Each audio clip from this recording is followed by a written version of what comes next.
तो आज हम लोग यहाँ पे जो है बिहार बोर्ड वर्ग 7 का प्रश्नावली 13.1 है, इसी का जो क्वेश्चन नंबर 1 है, इसी का हम लोग आज रचना सीखेंगे।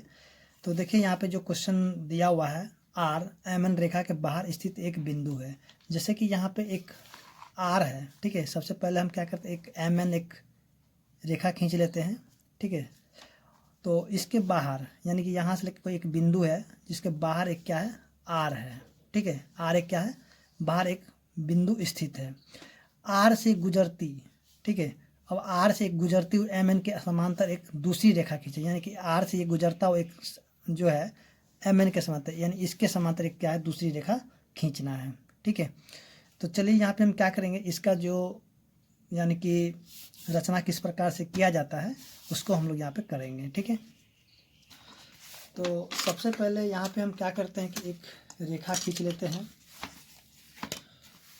यहाँ पे एक अपना मन से क्या करें, एक रेखा ले लेते हैं, जितना बड़ा कोई दिक्कत नहीं है, जितना मर्जी उतना बड़ा आप ले सकते हैं।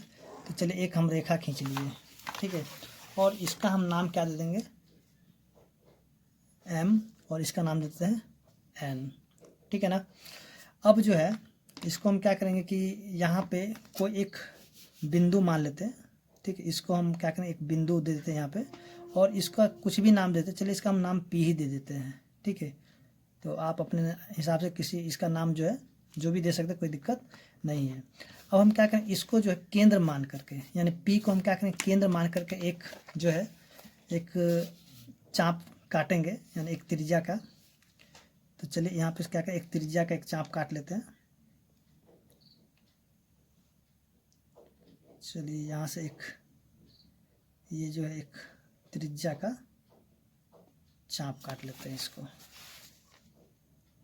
ठीक है। तो ये कट गया, ठीक है। तो एक ये चाप कट गया है, तो इसको हम क्या करते हैं, इसको मिला लेते हैं यहाँ से। चलिए तो ये हो गया। तो इसके बाहर जो आर था, तो इसका नाम यहाँ पे क्या दे देंगे, आर दे देंगे, ठीक है। पुनः यहाँ पे हम क्या करेंगे कि इसको जो है केंद्र मान करके फिर से जैसे यहाँ पे हम काटे हैं, ठीक इसको जो है ऊपर में उसी तरह से काटेंगे, यानी इसको हम केंद्र मान करके फिर से एक जो है त्रिज्या यानी कि इसका जो चाप काट लेते हैं। चलिए यहाँ से जो है इसको यहाँ से फिर से वही काम करते हैं यहाँ से, ठीक है। अब जो इसको जो है यहाँ से काट दिए, उसके बाद जो है इसको फिर से क्या करेंगे, मिला देते हैं।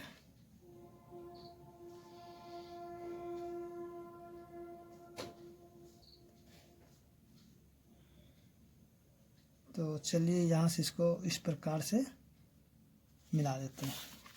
देखिए ये जो है इसके समांतर यानी कि आ गया, ठीक है। इसका नाम चलिए कुछ भी दे दिए, एस और टी, ठीक है। तो इसके समांतर ये हो गया है। तो देखिए यहाँ पे तो इसका यानी कि रचना हो गया है। तो अब इसका जो मेन है क्या होता है कि चरण लिखना है, ठीक है। तो चलिए इसका चरण हम लोग लिखते हैं, जो रचना के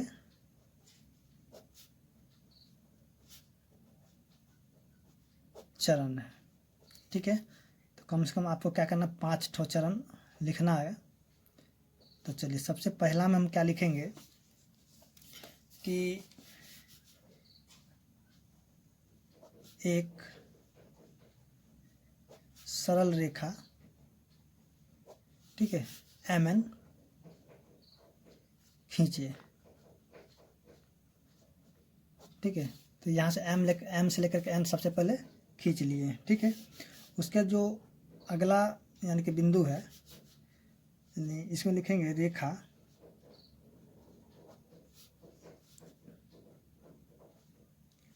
एम एन पर कोई बिंदु पी लीजिए, जैसा कि हमने यहाँ पे पी लिए, ठीक है ना। और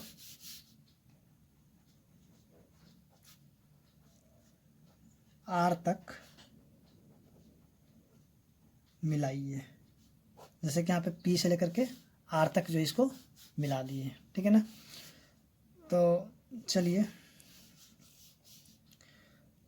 यहाँ पे लीजिए। उसके बाद जो आगे क्या करेंगे, चलिए यहाँ पे जो इसको नहीं लिखेंगे, ठीक है, पी लीजिए, इसको छोड़िए, इसको हटा दीजिए, ये नहीं रहेगा। उसके बाद जो है अब जो है लिखेंगे बिंदु पी, ये नहीं होगा, ठीक है, पी को केंद्र मानते हुए, यानी पी को जो है केंद्र मानते हुए, एक जो यहाँ पे चाप काटे थे त्रिज्या का, मानते हुए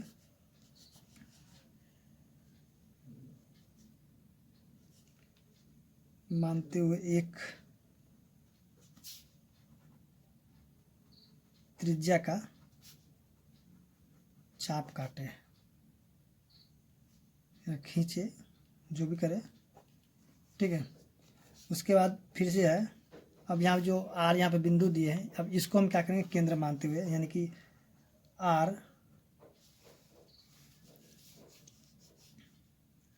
आर बिंदु को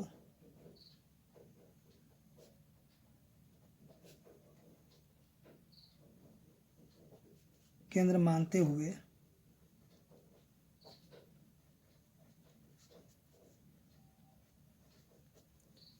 उसी त्रिज्या का चाप खींचे। जैसे कि यहाँ पे जो है, जो त्रिज्या यहाँ पे काटे थे, ठीक है, सेम जितना यहाँ पे काटे थे ठीक उसी तरह, ना उसको छोटा बड़ा कुछ भी नहीं करना है, ठीक, यहाँ पे ला करके इसको फिर से काट देना होगा, ठीक है। तो खींचे यहाँ पे। उसके बाद जो है केंद्र आर से होते, यानी केंद्र आर से होते हुए एक जो क्या करना है, इसके यानी कि समांतर एक, यानी कि होते एम एन के समांतर एक रेखा खींचे, ठीक है। तो इस तरह से हम देखेंगे जो क्वेश्चन नंबर 1 था वो सॉल्व हो चुका है। और तो रचना के चरण भी आपको लिखना होगा।